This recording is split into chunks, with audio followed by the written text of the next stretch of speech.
Over the last 70 years, intellectuals and philosophers have returned again and again to the idea of nuclear holocaust, not out of obsession, but because it has remained the most immediate threat on our horizon. For the first time in human history, we built something capable of ending everything in a single moment. I mean, think about it. One flash, and then silence. It's a perfect doomsday. And what truly unsettles me about it is not just the scale, but the clarity. The way it announces itself.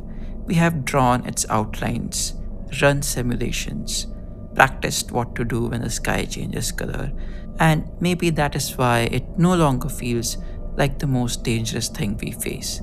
The truly unsettling threats are harder to locate, unlike the all known nuclear threat we face.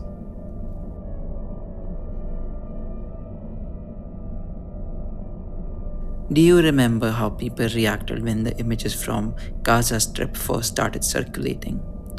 How sudden it felt, how hard it was to look away, how surreal it all felt, almost as if the end of the world came. At that time, people didn't quite know what to say, but they knew it mattered. Now think about how it feels today. They talk about ceasefire, but the images are still coming. The numbers are still rising. The situation hasn't resolved itself, but the reaction is different. People still know it's happening. They just move past it more easily now. Scroll a little faster, linger a little less. That change is subtle, but it's real. Nothing about the situation has become less serious. What's changed is how it fits into daily life. At first, it interrupted everything. Now, it sits alongside everything else. This is what I mean by threats that stay. They don't disappear, they don't end, they just become familiar. And familiarity does something strange. It doesn't erase concern.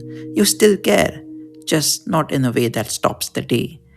The mind adjusts to protect itself. It learns what level of attention is sustainable and what level isn't.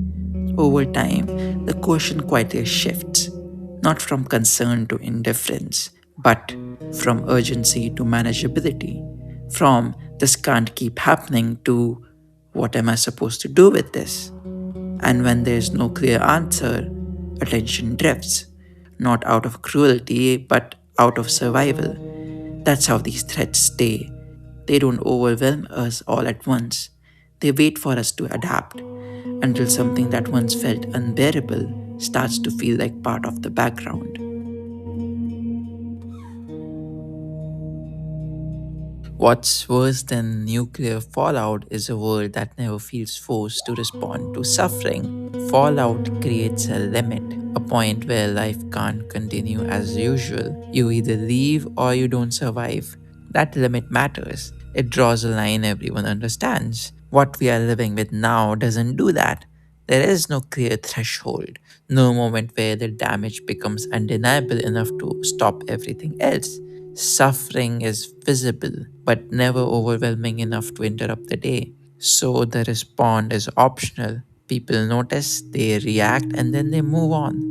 Not because they don't care, but because nothing requires them to stay. The systems around them don't stop. Work continues, timelines refresh, and without interruption, urgency fades. This is the difference. Fallout forces action because it makes normal life impossible. What we are dealing with now allows normal life to continue while quietly absorbing more damage. That's why it lasts. Not because it's invisible, not because people deny it, but because it never demands a collective response. There's always time to react later. And when suffering can be postponed indefinitely, it stops feeling like an emergency at all. That's what makes this worse. Not the scale of the harm, but the absence of a moment that says, enough.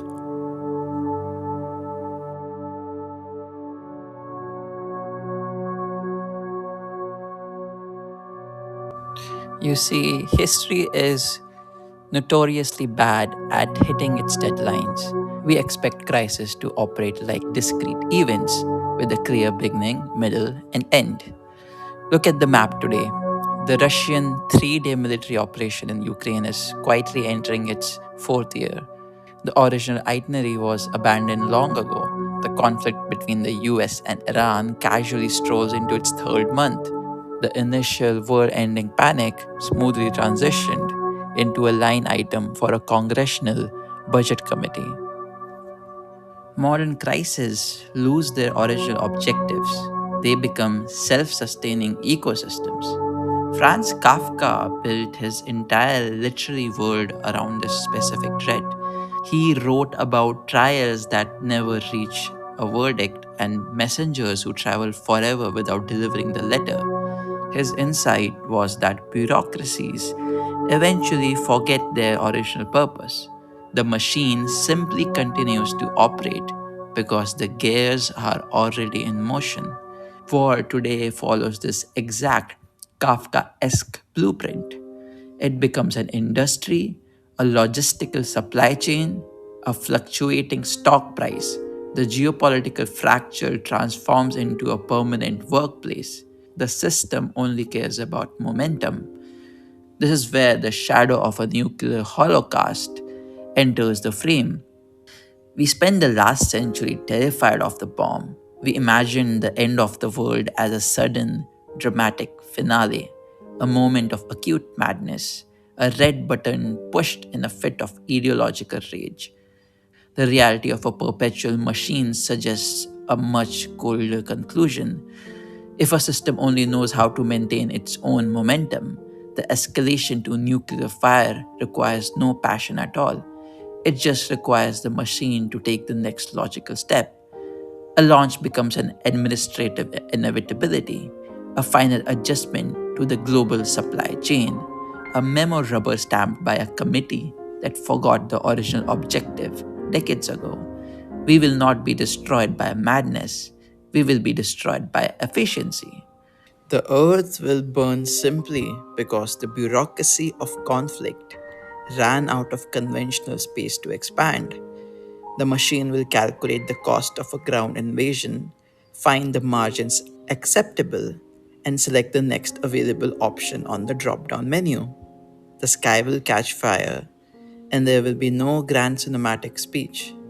The world will end, and a few hours later, millions of morning alarms will still dutifully ring in empty rooms.